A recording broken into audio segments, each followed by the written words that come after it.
हर हर महादेव। श्री शिव पुराण कथा के 51वें भाग में आपका स्वागत है। इससे पहले के भाग सुनने के लिए आपका हृदय से आभार, हृदय से अभिनंदन। हमारे चैनल पर आप संपूर्ण शिव पुराण कथा को सुन सकते हैं। अब सुनिए आगे का वृतांत श्री शतरुद्र संहिता के 28वें अध्याय से 30वें अध्याय तक। नंदीश्वर बोले, हे मुनीश्वर, अर्बुदाचल पर्वत के पास भील वंशोत्पन्न आहुक नाम का एक भील रहता था। उसकी पत्नी का नाम आहुका था। वह बहुत पतिव्रता थी। वे दोनों पति पत्नी भगवान शिव के परम भक्त थे। एक दिन वह शिव भक्त भील भोजन की तलाश में बहुत दूर निकल गया। संध्या के समय भगवान शिव सन्यासी का रूप धारण करके उसकी परीक्षा लेने आए। वह भील भी शिकार से घर लौट आया था। तब यति रूप में शिव जी उनके घर पहुंचे। भील ने उनका विधि पूर्वक पूजन किया। इस पर यतिनाथ बोले, हे भील, मैं रास्ते से भटक गया हूँ और आसपास जाने का मार्ग भी नहीं पता चल रहा है, क्योंकि शाम हो चुकी है। अतएव आप मुझे रात्रि के लिए आश्रय दीजिए। सुबह होते ही मैं यहाँ से चला जाऊंगा। यतिनाथ के वचन सुनकर वह भील बोला, स्वामी, मेरे घर में तो बहुत थोड़ा सा स्थान है, आप यहाँ कैसे रह पाएंगे? भील की बात सुनकर वह चलने लगे। तभी भीलनी ने भील से कहा, स्वामी, ये मुनि हमारे अतिथि हैं। अतिथि तो भगवान का रूप होता है, इसलिए आप इन्हें यहीं रहने दीजिए। आप दोनों घर में रहना और मैं बाहर रह जाऊंगी। अपनी पत्नी के वचन सुनकर भील बोला कि तुम घर के भीतर रहो और मैं बाहर रह जाऊंगा। यह कहकर वह भील घर से बाहर आ गया और बैठ गया। प्रातःकाल जब वह सन्यासी और भीलनी घर से बाहर निकले तो उन्हें पता चला कि भील को जंगली पशुओं ने खा लिया है। यह देखकर वे दोनों बहुत दुखी हुए। तब वह सन्यासी बोला कि मेरी वजह से तुम्हारे पति की मृत्यु हो गई है। हे देवी, मुझे क्षमा कर दीजिए। तब वह भीलनी कहने लगी कि आप दुखी न हो, अतिथि की रक्षा करना हमारा धर्म है और मेरे पति ने तो अपना धर्म निभाया है। यह कहकर उस भीलनी ने चिता तैयार की और उसमें अग्नि प्रज्वलित कर सती होने लगी। उसी क्षण भगवान शिव वहां प्रकट हो गए और बोले, तुम धन्य हो, मैं तुम पर प्रसन्न हूँ। तुम अपनी इच्छानुसार वर मांगो, मैं तुम्हारी इच्छा अवश्य पूरी करूंगा। देवाधिदेव महादेव जी को इस प्रकार सामने पाकर भीलनी बहुत प्रसन्न हुई और शिव जी की स्तुति करने लगी। बहुत कहने पर जब भीलनी ने कुछ नहीं मांगा, तब भगवान शिव बोले, अगले जन्म में मैं हंस रूप में प्रकट होऊंगा। तुम विदर्भ नगर में भीमराज की पुत्री दमयंती के रूप में जन्म लोगी। उस समय यह भील निषाद देश का राजपुत्र होगा। उसके पिता वीरसेन होंगे और उस जन्म में उसका नाम नल होगा। तब हंस रूप में मैं तुम दोनों अर्थात नल दमयंती का मिलन कराऊंगा। उस समय तुम समस्त राज्य भोग भोगने के पश्चात मोक्ष को प्राप्त होगे। यह कहकर भगवान शिव वहीं लिंग रूप में स्थित हो गए। भील के धर्म के प्रति अचल रहने के कारण यह लिंग अचलेश नाम से जगत प्रसिद्ध हुआ।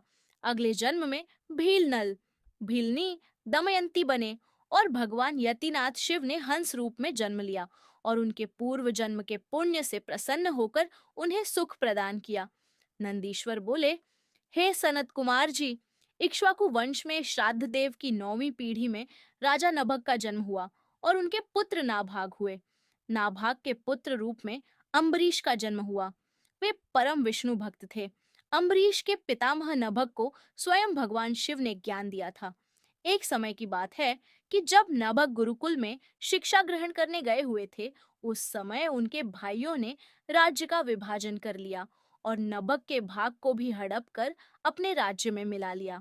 शिक्षा ग्रहण करने के पश्चात जब वे गुरुकुल से लौटे तो उन्होंने अपना भाग मांगा, परंतु उनके भाइयों ने कहा कि हमने तुम्हारा हिस्सा किया ही नहीं था।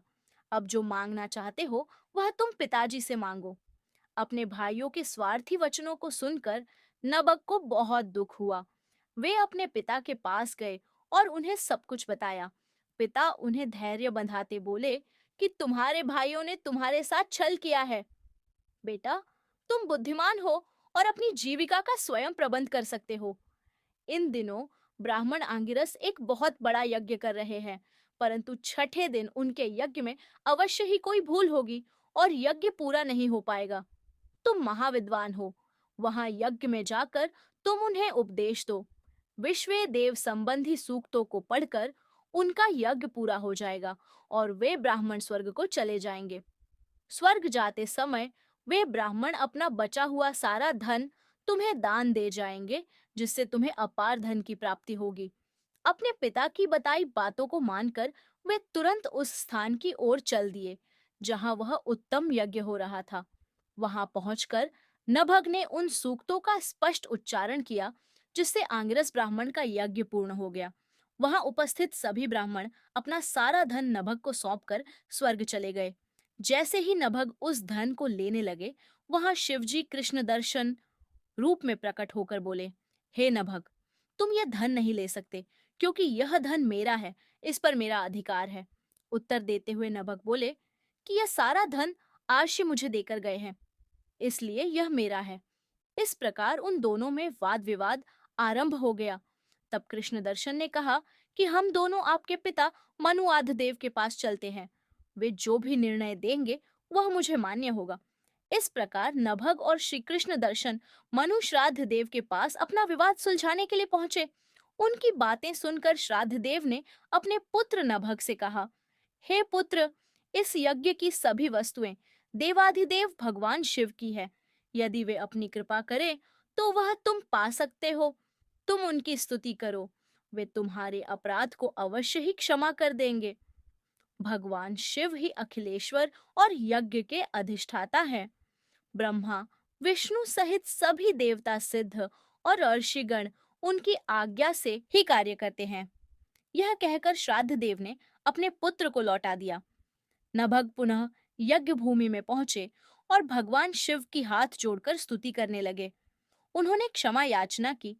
उनकी प्रार्थना सुनकर ब्रह्मा, विष्णु व अन्य देवता भी वहां प्रकट हो गए और वे शिव रूपी कृष्ण दर्शन की स्तुति करने लगे। तब प्रसन्न होकर वे बोले, हे पुत्र नभग, तुम्हारे पिता के वचन बिल्कुल सत्य है।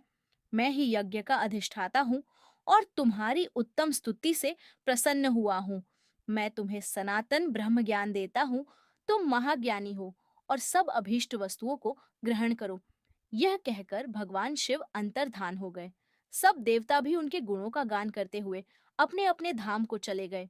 श्राद्ध देव भी नभग के साथ अपने घर चले गए। इस लोक में अनेक सुखों को भोग कर मृत्यु के उपरांत वे शिवलोक वासी हुए। इस प्रकार मैंने भगवान शिव के कृष्ण दर्शन नामक अवतार का वर्णन किया। इसे सुनने अथवा पढ़ने से सभी प्रकार के लौकिक और पारलौकिक मनोवांछित फलों की प्राप्ति होती है। नंदीश्वर बोले, हे ब्रह्मपुत्र, एक समय की बात है, देवगुरु बृहस्पति ने देवराज इंद्र और सब देवताओं को साथ लेकर त्रिलोकीनाथ देवाधिदेव भगवान शिव के दर्शन करने के लिए उनके धाम कैलाश पर्वत की ओर प्रस्थान किया। देवराज इंद्र की परीक्षा लेने के लिए महान लीलाधारी भगवान शिव ने भयंकर अवधूत का रूप धारण किया। अग्नि के तेज से प्रज्वलित विशालकाय वे पुरुष बीच रास्ते में ही विराजमान हो गए। बृहस्पति जी के साथ इंद्र व अन्य देवता अद्भुत विशालकाय आकार वाले पुरुष को अपने मार्ग में बैठा देखकर आश्चर्यचकित हो गए। इंद्रदेव क्रोधित हो उठे। वे भी भगवान शिव को नहीं पहचान सके। वे पूछने लगे, तुम कौन हो? तुम्हारा क्या नाम है और तुम कहाँ से आ रहे हो? मुझे जल्दी से बताओ। भगवान शिव क्या अपने स्थान पर ही विराजमान है या फिर कहीं गए हुए हैं?